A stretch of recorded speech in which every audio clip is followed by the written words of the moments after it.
सेवा भी जब आइडेंटिटी का रूप ले रही है तो यह भी स्वप्न ही है, सेवा नहीं है।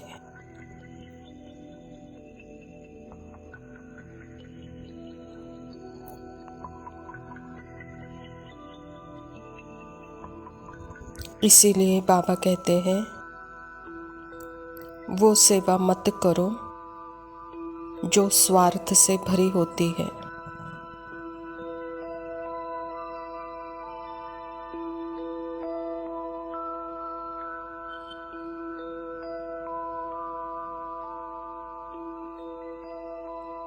जो सेवा तुमको अपने देह भान में ले आए वो सेवा सेवा नहीं है।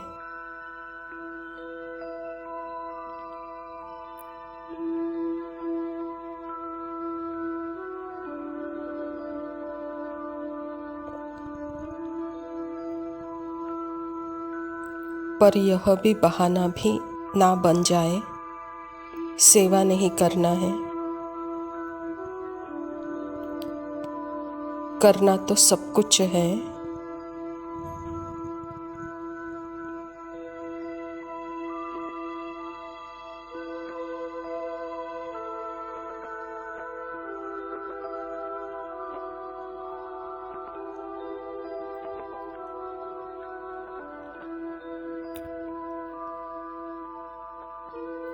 जहाँ देह का भान है वो सेवा सेवा नहीं है।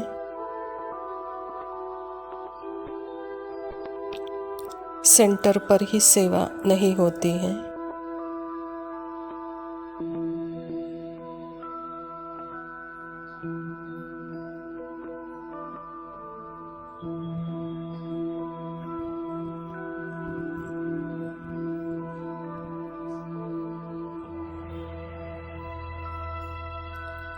सेवा तो आप जहाँ भी हो, शरीर बैठा है या खड़ा है या आत्मा श्वास भी ले रही है, वो भी सेवा हो जाती है।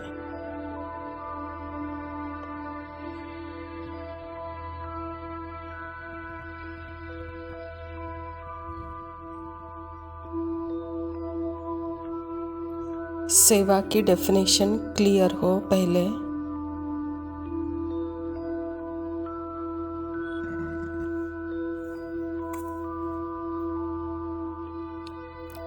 सेंटर पर ही सेवा होती है ऐसे नहीं।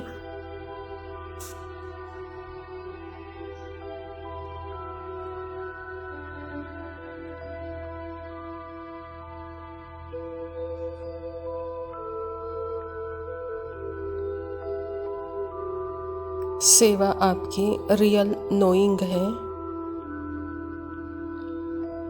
मैं नोइंग में हूँ, मैं नोइंग हूँ, यह सेवा है।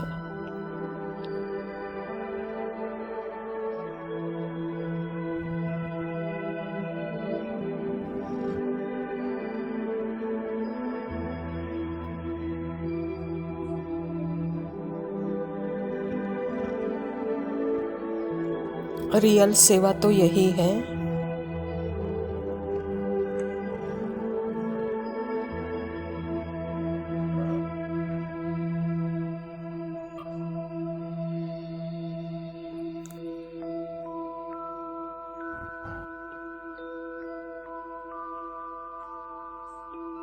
श्वास भी ले रहे हैं, यह भी सेवा है। अर्थात अभी मैं अपने बिल्कुल सत्य को जानती हूँ, तो श्वास भी क्या है? सेवा ही है।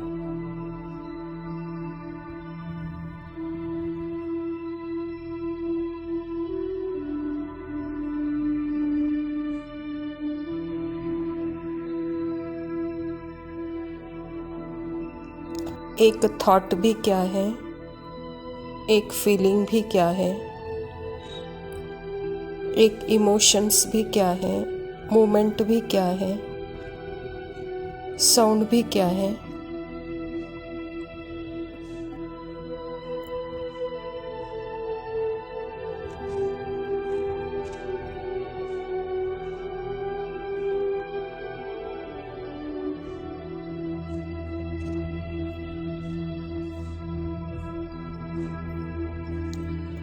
एक एक शब्द सेवा है। मैं साधारण शब्द भी बोल रही हूँ।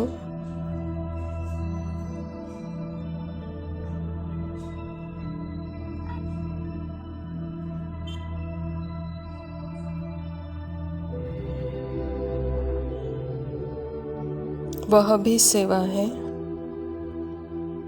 जैसे कोई मेहमान घर में आया है, मैं उनको खाना खाने के लिए बुला रही हूँ। अगर मैं आत्मिक स्मृति में रहकर यह भी शब्द बोल रही हूँ, यह शब्द भी सेवा है।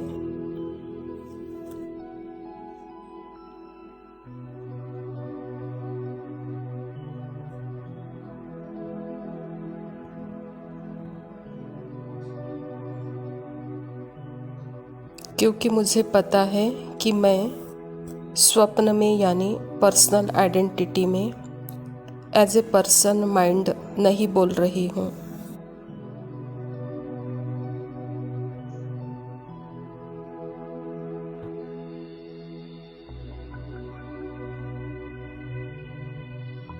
मुझे पता है कि मैं बिल्कुल सत्य में हूँ, रियल नोइंग।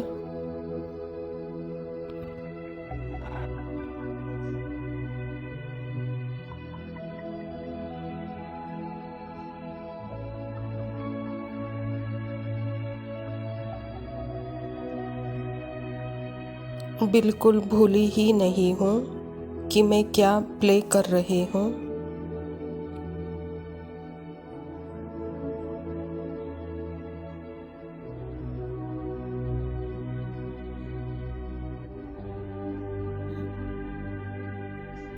एक एक थॉट, एक एक फीलिंग जो भी आ रहे हैं, स्क्रिप्ट अनुसार आ रहे हैं, मुझे वो भी पता है।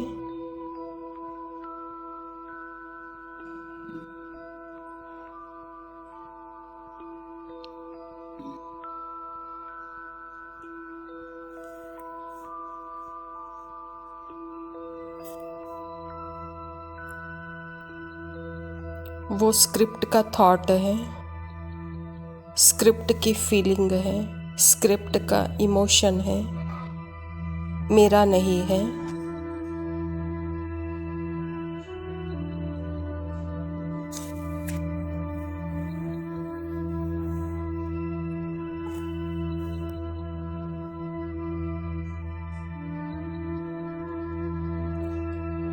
मेरे स्क्रिप्ट में मेहमानों को बुलाना था, खाना खाने आ जाओ, पर मुझे पता है कि मैं पीछे जो हूँ वो बिल्कुल साइलेंस हूँ।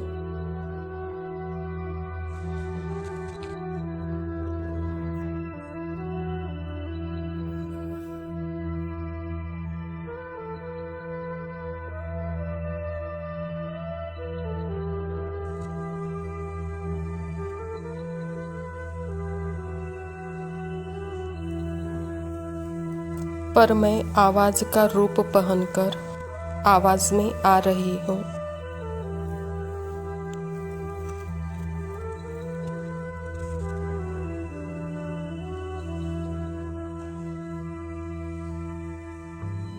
तो वह शब्द भी सेवा हो जाता है।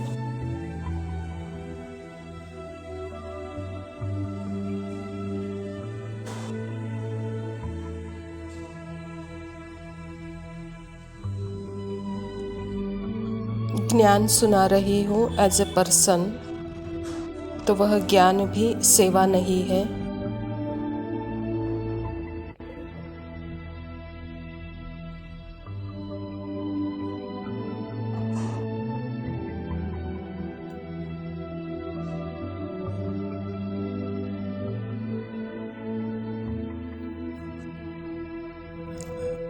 सफ़ेद साड़ी पहनी हूँ as a teacher, as a person. अगर मैं सेवा कर रही हूँ तो यह भी सेवा नहीं है।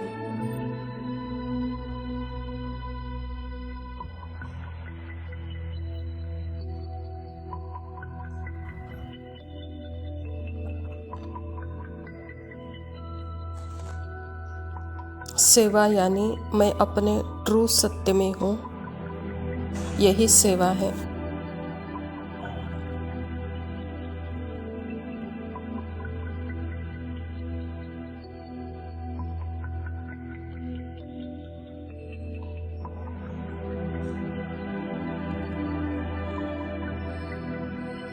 फिर मेरा सब कुछ सफल हुआ और सेवा भी हुई।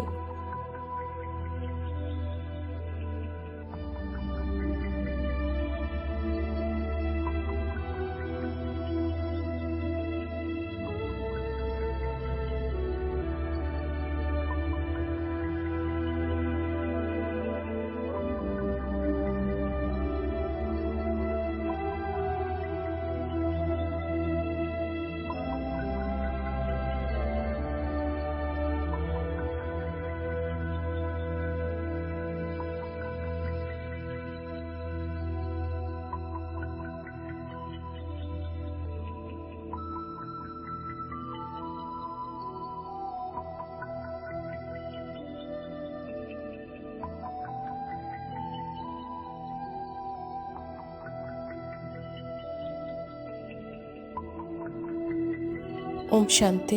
प्रातः मुरली बाप दादा मधुबन। मीठे बच्चे, तुम्हारी पढ़ाई का सारा मदार है योग पर। योग से ही आत्मा पवित्र बनती है, विकर्म विनाश होते हैं। स्वयं परमपिता परमात्मा शिव बाबा प्रजापिता ब्रह्मा के तन में आकर के यह ईश्वर विश्वविद्यालय की स्थापना की है और इस ईश्वर विश्वविद्यालय के द्वारा ही हमको पढ़ाई पढ़ाकर भविष्य 21 जन्मों का नर से नारायण, नारी से लक्ष्मी बनने का एम ऑब्जेक्ट बताते हैं। तो परमात्मा पिता कहता है कि बच्चे, तुम्हारे पढ़ाई का सारा मदार योग पर है। योग अर्थात मैं कौन हूँ, नोइंग अर्थात मैं बिल्कुल अपने सत्य में हूँ, अपने पवित्र श्रुति में हूँ। तो जैसे कि वहाँ विकर्म विनाश है। प्रश्न है, कई बच्चे बाप का बनकर फिर हाथ छोड़ देते हैं, कारण क्या होता है? उत्तर है, बाप को पूरी रीति न पहचानने के कारण, पूरा निश्चय बुद्धि न होने के कारण 8-10 वर्ष के बाद भी बाप को फारगति दे देते हैं, हाथ छोड़ देते हैं, पदभ्रष्ट हो जाता है। क्रिमिनल आय होने के कारण माया की ग्रहचारी बैठ जाती है, अवस्था नीचे ऊपर होती रहती है, तो पढ़ाई छूट जाती है। बाबा कहता, बच्चे जब तक जीना है तब तक पढ़ाई पढ़ना है। यही है परमात्मा के ऊपर जैसे निश्चय बुद्धि, क्योंकि जब तक परमात्मा है तब तक उसकी पढ़ाई, उसकी श्रीमत उसको याद करते रहना है। तो इस शरीर में रहते अंत तक परमात्मा के याद में और उसके पढ़ाई में जब रहते हैं तो इसको ही निश्चय बुद्धि कहा जाता है। अगर इसमें संशय आ गया तो बाबा कहता, पिता को भी फरगति दे देते हैं, हाथ छोड़ देते हैं, तो पद भ्रष्ट हो जाता है। धारणा के लिए मुख्य सार है। पहला पॉइंट है, इस पुरुषोत्तम युग में स्वर्ग के देवी देवता बनने की पढ़ाई पढ़कर स्वयं को लायक बनाना है। पुरुषार्थ में हार्ट फेल, दिल शिकस्त नहीं होना है। सर्वोत्तम स्थिति है परमात्मा की याद। यह याद ही जैसे कि सर्वोत्तम बनाती है। यही है देवी देवता बनने की पढ़ाई का मूल सार। तो बाबा कहता है, इसमें कभी हार्ट फेल नहीं हो जाओ कि कब तक याद करो। याद यह आपकी नेचुरल है, क्योंकि वह पिता है और मैं उसकी संतान हूँ, तो वहाँ नेचुरल होनी चाहिए हमारी याद। अगर ज़बरदस्ती वाली याद है तो वहाँ पुरुषार्थ हो जाता है, हार्ट फेल हो जाता है, दिल शिकस्त होते हैं। अगर नेचुरल स्मृति है तो पिता भी याद है, वहाँ याद भी नेचुरल होती है।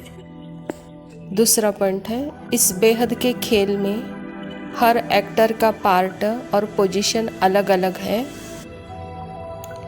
जैसे जिसकी पोजीशन वैसे उसे मान मिलता है। यह सब राज समझ वर्ल्ड के हिस्ट्री ज्योग्राफी का सिमरण कर स्वदर्शन चक्रधारी बनना है। आत्मा के रूप में, गुण में, उसके धाम में, उसके पिता में कोई फ़र्क नहीं है, सबका एक है। लेकिन आत्मा के अंदर के जो पार्ट है मन बुद्धि संस्कार में, स्क्रिप्ट में, वह सबका स्क्रिप्ट अलग अलग है। तो बाबा भी कहता है कि बच्चे जितना जितना आप अपने स्व के धर्म में होते हो उतना उतना आपका पोजीशन ऊंचा होता जाता है, मान मिलता जाता है। तो यह भी सूक्ष्म राज है। तो सदा वर्ल्ड की हिस्ट्री ज्योग्राफी को याद करते हुए स्वदर्शन चक्रधारी बनो। वरदान है, बाप की हर श्रीमत का पालन करने वाले सच्चे स्नेही आशिक भव। जो बच्चे सदा एक बाप के स्नेह में लवलीन रहते हैं उन्हें बाप का हर बोल प्यारा लगता है। क्वेश्चन समाप्त हो जाता है। ब्राह्मण जीवन का फाउंडेशन है स्नेह। जो स्नेही आशिक आत्माएं हैं उन्हें बाप की श्रीमत पालन करने में मुश्किल का अनुभव नहीं होता। स्नेह के कारण सदा यही उमंग रहता है कि बाबा ने जो कहा है वह मेरे प्रति कहा है, मुझे करना है। स्नेही आत्माएं बड़ी दिल वाली होती हैं, इसीलिए उनके लिए हर बड़ी बात भी छोटी हो जाती है। जैसे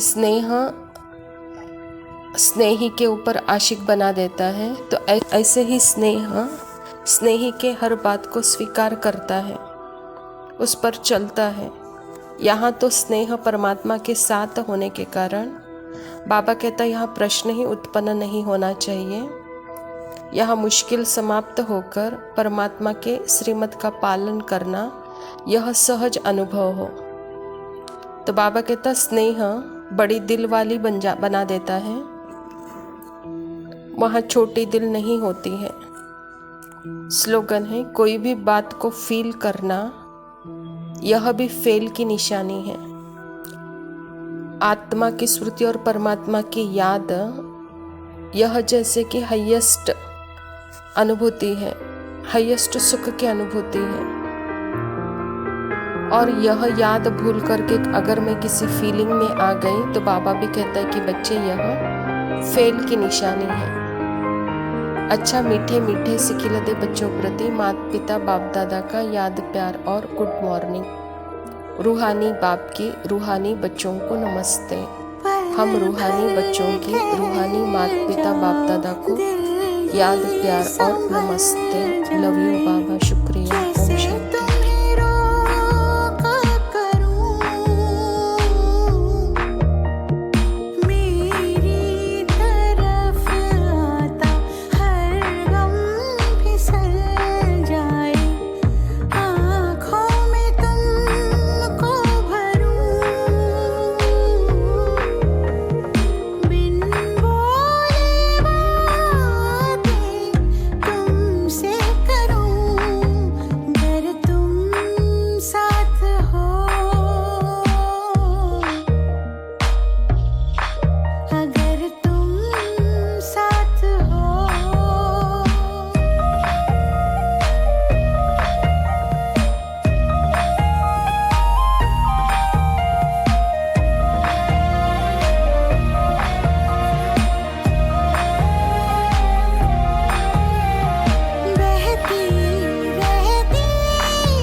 सपनों में नाराजी, मुझे लगता है कि बातें दिल की होती लफ्जों की धोखेबाजी। तुम साथ हो या न हो क्या फर्क है, बेदर्द थी जिंदगी बेदर्द है। अगर तुम साथ हो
कर